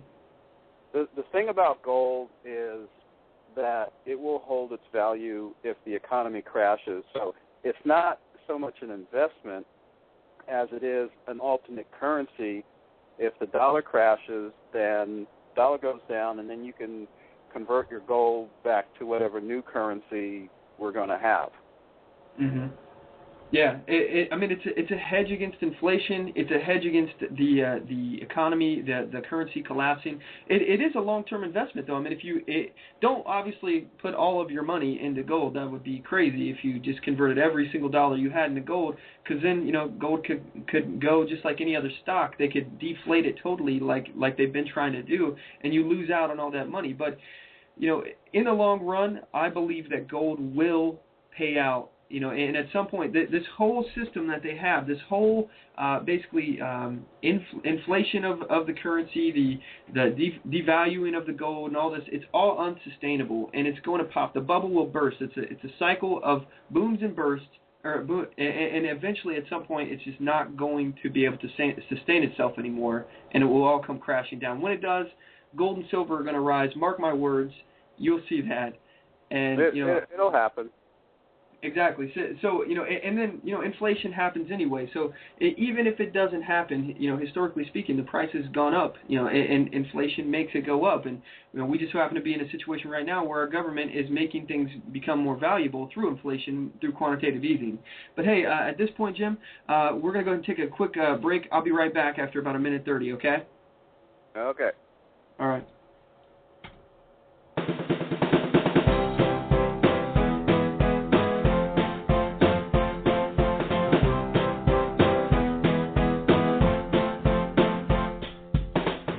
Support On the Move. Help us make this podcast bigger and better. You can do this by going to our store and purchasing one of our hundreds of products. All designs are original and made for patriots like you. Just go to cafepress.com/onthemoveshow. We appreciate your support. Need design services? Logo design for $90, business cards, brochures, bumper stickers, signs, flyers, promotional products such as mugs, pins, bags, keychains, magnets, and so much more.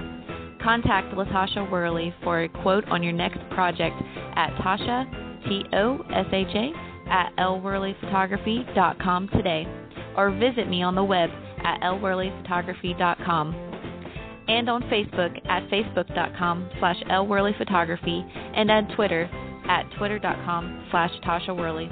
Show your support for a designer who believes in the Constitution and your rights. And we're back. When we last left, I had the voice of reason on the show, and we are talking about the financial system. Are you there, sir? I'm still here. All right. right. I want to give another reason to buy gold, and it's the fact that it seems, well, I shouldn't say fact, it seems like banks are taking people's assets illegally and getting away with it. And it's another reason to have something on your person or in your possession. Now, the first time I heard about this was I was listening to the Alex Jones show, and Gerald Salenti, who used to be a regular guest, was talking about how he lost about $100,000 in a company called MF Global.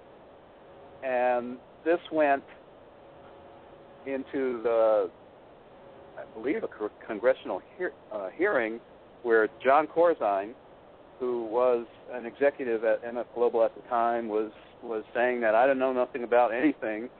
And there was some memo saying that MF Global was called to pay a debt to a foreign bank, and MF Global didn't have it, so somebody suggested take it out of somebody's accounts. And so a number of accounts were robbed. And when Gerald Salenti called, because he said that he had $100,000 in there, and he said when I get to a certain dollar amount, or when gold gets down to a certain amount, buy gold with it. And so that trigger point happened. He thought that the transaction was made. When he looked at his statement the next time, it was zero. And he had to call to find out, where's my gold? And he said, well, if you want your gold, you're going to have to pay $100,000. Oh, wow. Said, well, I have $100,000 in here. So basically his money disappeared. And for a year after, I was following that story. This was about 3 years ago now. Following the story, and he still hadn't gotten his money back. And it turns out there was a lot of other customers who were robbed too. But him being a guest on the Alex Jones show, I got to listen to him and follow through what he was doing. And so I'm going to read something here. So that's one example. And this came from an article from Occupy Corporatism, and also repeated in other sources. In June of 2012, Eric Bloom, former chief executive, and Charles Mosley, head trader of Sentinel Management Group, were indicted for stealing $500 million in customer-secured funds. Now, remember, these are segregated funds. They're not pooled, and they basically belong to each investor. And this is the way Gerald Salenti's money was. To continue with this, both Mosley and Bloom were accused of exposing customer segregated funds to a portfolio of highly risky derivatives. These customer funds were used to back up personal investments, which were part of collateral for a loan from the Bank of New York Mellon. This loan, derived from stolen customer money, was used to purchase millions of dollars of high-risk, illiquid securities, including collateralized debt obligations, or CDOs, for a trading portfolio that benefited Sentinel's officers, including Mosley, Bloom, and certain Blue family members. Fast forward to August 9th of 2012, the Seventh Circuit Court of Appeals ruled that Bank of New York Mellon could be moved to the first of the line of creditors over the customers that had their funds stolen by SMG. When the banking customer deposits their money into a bank account, the FDIC and the Securities Investor Protection Corporation, SPIC, are in place to protect the customer from fraud or theft. Ruling from the circuit court means that these regulatory systems will not ensure, next page, not ensure customer funds, investments, depositors, or retirees who hold accounts in banks. In fact, the banking institution is now legally allowed to use these customer funds deposited as collateral, payments on debts for loans, or free use on the stock market to purchase investment as the bank sees fit.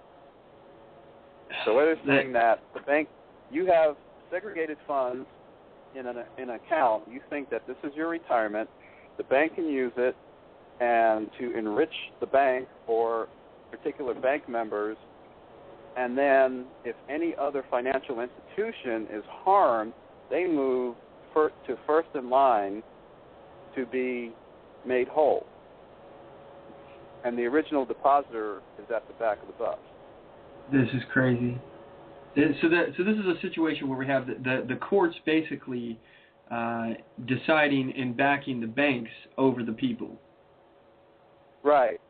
And just like when I was on the show last time about this one court case where a guy proved that the 16th Amendment was not ratified, and the judge dismissed the case instead of ruling on it, saying that I don't want to be the first person in my court to admit that the 16th Amendment was not ratified. It's unbelievable. It's really unbelievable that we have such cowardly people in the judiciary branch. You know, these judges refuse to stand up and actually stand for the people and for the republic. You know, this all comes back to, you know, the way that we've established the republic to begin with. There was no way that our founders would have been able to know that what has happened would have affected the checks and balances that we were supposed to have. You know, and just to give you an example here, you know, about how the checks and balances were supposed to work, and obviously this is for my audience as well. The people were supposed to vote in the House of Representatives, and you know, the Senate was supposed to be comprised of people that were picked from the actual states. Because of this, that the House of Representatives votes the way the people want them to vote, or they're voted out of office if they ignore the will of the people. So let's say, for example, the House didn't listen to the people, and they decided to pass a law that went against the will of the people in the first place. You know, the law would then have to go through the Senate, which it would vote based on the best interest of the states. Okay, so right there is another check and balance. Then it would go to the president, who would have an opportunity to veto it if he felt it was unconstitutional. And all these checks, every way down, they're supposed to be like basically finding out if it's constitutional or not. Then it would go through the courts, and its constitutionality would then again be challenged if and when somebody broke that law. And if the judges refused to call a law unconstitutional, the people would be the ones who would decide, because you're judged by a jury of your peers. And this leads me to my next conversation, jury nullification. Jury nullification is the act of people seeing the letter of the law, seeing what the law says, but deciding that a law is unjust or unconstitutional, and you as a juror are not obligated to say innocent or guilty based on what the law says. You have the ability to decide whether or not the law has merit in the first place, if the law is unconstitutional, and it comes back to you. So if your representatives decide to enact a law and not listen to you in the first place, not only can you vote them out come next election, you can go through impeachment processes to get them out. However, you can also, through jury nullification, decide that a law is unjust and decide not to prosecute or have that person go to jail. So we've seen this in marijuana prosecution cases throughout the country in recent history, and you know, right now we have this. We're supposed to have this huge circle of checks and balances. And do you see how that's changed? I mean, obviously, it's been drastically altered. And another thing is the way judges run their courts by saying, "I will tell you what the law is." Well, the original intent for a jury was to judge the guilt and as well as judge the law. Absolutely. So now you have now, judges saying that I'll tell you what it is. Exactly. We have judges that will also refuse to allow the defense to even explain the process of jury nullification. They've basically banned the explanation from their courts. You can't even talk about it now without being held in contempt, and that information being struck from the jury's ability to use, basically. Well, I joke about this, but this is true. If you're called for jury duty and you don't want to go, take out a copy of the juror's handbook and read it while you're waiting, and you will not be called. That's actually pretty funny. You know, honestly, I have never served on jury duty, but I am dying to serve on jury duty because that's all I'm going to be doing is looking at the letter of the law. And if I decide that the law is unconstitutional, you know, whether or not what it is, I hope I get some kind of traffic situation. That would be amazing because I don't believe that most of the traffic laws that we have are indeed constitutional. So, you know, I'm gonna take one look at the guy and know he's innocent. You know what I mean? Like, but I think it's my obligation, my duty as a citizen to go through and do this. And I'll make a hung jury. I got nothing but time as far as I'm concerned. I'll stay in that courtroom all day. You know, I'll drag this out as long as it's possible. But I'm not changing my mind. I will, you know, if I thought that the law was unconstitutional, I would absolutely say he's innocent. You know, but obviously that's up to the jurors to decide. And you know, you cannot get in trouble for saying innocent when you find that the law is unjust. So keep that in mind, everybody. Jury nullification is real. Do your own research. Don't take my word for it, and you know, find it yourself. But you know, the 17th Amendment has changed everything about the way our republic it operates, and it's basically created an opportunity for disaster. And no one's looking out for the states. They have no voice because of this, and we're all at risk because of that. Yeah, so, how much time do we have? Yeah. I mean, as far as that, what are your thoughts on the 17th Amendment and the way that they basically impose that? Oh, actually, I need to go back and read the 17th Amendment. That's why I'm going to that Constitution class that's happening. Oh yeah. Hey, and again, have you mentioned that Constitution class? Not today. I'll talk about it here. Facebook.com/groups/Constitutional Study Group. Or you can go to my YouTube channel, youtube.com/OnTheMoveShow. And I have videos of our study sessions that we hold here one Sunday a month at 1 p.m. at Coffee Villa. And it's raw footage of our meeting at the Constitutional Study Group. We had one last week. I've been working on it, and I haven't had an opportunity to post it yet, but once I finish up, we'll have the third study session on there, and you guys can check it out if you want. Jim, we got a few more minutes here before I'm going to start wrapping up the show. Is there anything that you wanted to talk about in the last few minutes here? Well, a couple of things. While I was on the subject of banks stealing your stuff, so I just talked about how banks steal your account. There's also plenty of evidence that contents of safety deposit boxes have been stolen by Bank of America and other financial institutions. And a little excerpt from Ludwig von Mises Institute. San Francisco's woman's jewelry, appraised at $80,000, was sold even though she lived a few blocks from the bank, had not moved, and was current on all her box rental fees. In another case, a man's retirement savings of $4 million of stock certificates were sold, and also a Sacramento family lost out on railroad land rights that their ancestors owned for generations. I'm assuming that there was some paperwork that was taken. What started out... Is that eminent domain? Not eminent domain. It started off as civil asset forfeiture program, saying that, if we think that somebody's a criminal, we should have access to their safety deposit box. And this was for certain crimes.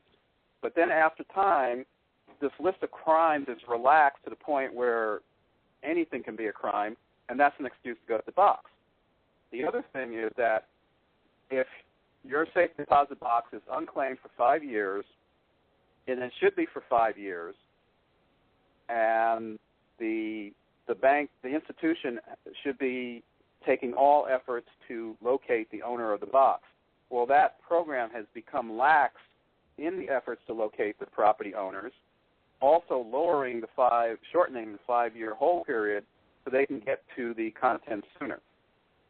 Oh, wow. So whether you have an account or whether you have stuff in the bank, and this has been going on in England also, so there's a danger there. And then one last thing I want everybody to know, because this is Super Bowl Sunday, and I don't even know who won. I think the game is over right now. Yeah, I have no idea. Yeah, I want to know, why is the National Football League a non-profit charitable organization? It's listed as a trade union. Why is the average NFL stadium mostly to totally funded by the public? Many of the employees of this tax-exempt charity make over $25 million a year. I just heard that Drew Brees is the highest paid person at $51 million a year from a non-profit charitable organization. So finally, a couple of people with some sense, Senator Angus King from Maine and Tom Coburn from Oklahoma, are now writing a bill to end the NFL's tax-exempt status, which is estimated to be worth about $9 billion per year. That is awesome. Is that $9 billion is that $9 billion that they gross, or is that $9 billion taxable? That's the projected savings on their tax-exempt status versus if they were a regular corporation. Holy cow! So the government would have $9 billion more in tax money per year. Wow, that is unbelievable. You know, I didn't know that they were actually a tax-exempt status, but I did know that a lot of our stadiums are built with taxpayer dollars, and they say that, well, hey, it's going to bring jobs to the area, and people are going to come to the city. It's going to bring prestige to us, and people are going to know about us, and they're going to want to visit us and come see the games and stuff like that. And that's their claim as to why we should pay all this taxpayer money to build stadiums for a multi-million-dollar organization. It comes down to taking as much profit as you can and spreading out the liability as much as you can. Absolutely. Which includes costs. Well, hey, I really do appreciate you coming on, and at this point I'm going to cut to a commercial break, and then I'm going to take the last 5 minutes or so to wrap up the show. Again, everybody, that is the voice of reason, and I really do appreciate you coming on the show, and we'll work out whenever the next time you can do this. I had a really good time having you on. Thank you so much. Same here, Mack. All righty. You have a good one. All right, so at this point we're going to go ahead and take a quick commercial break. I'll be back, and we're going to wrap everything up. Thanks for sticking with us.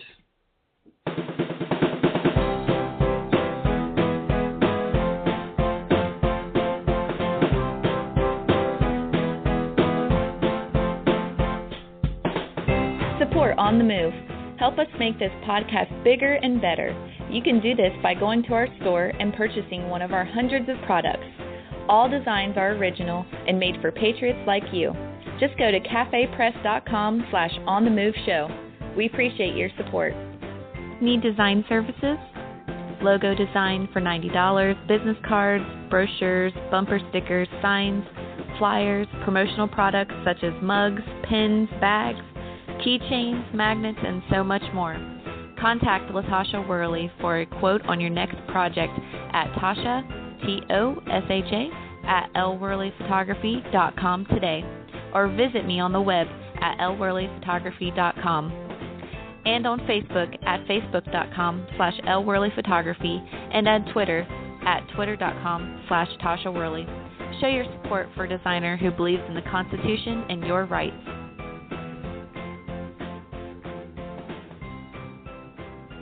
All right, we're back. All right, so I want to quickly get to the next segment of the show. It's the Listener Challenge. I challenge you to a duel. Did you hear that? Sounds like it's time for a challenge. Listener challenge. Listener challenge. Listener challenge. Listener challenge. All right, this is a segment of the show where I challenge you to get out there, get on the move, get active. So your mission, if you choose to accept it, is to write your congressmen and women and let them know that you expect them to oppose Obama's unconstitutional power grab. Demand that they oppose the use of executive orders to create law. Let them know that you're watching them and how they react will drastically affect the way that you vote in the next election. I know it's easy to get burnt out.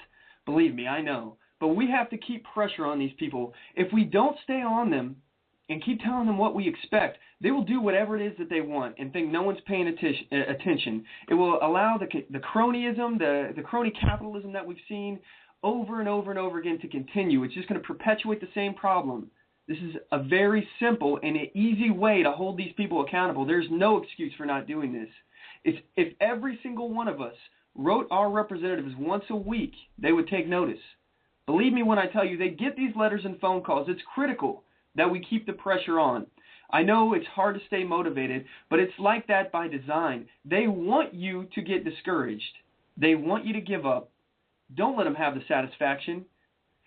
If they can chip away at our rights little by little, then we can get them back the same way. Keep it up. Your country is counting on you. I would also like it if you would please do us all a favor, and when you write your representatives, please post your letter and any responses that you get at facebook.com/onthemoveshow. I want to see what you're saying to them, and I want everyone else to be able to as well. This will allow the other people who are checking the site to use your letters themselves if they don't know what to say or they don't have time to write. And it also allows us all to see what you're saying and see the responses that you're getting from our elected representatives. This is a great way to hold them all accountable.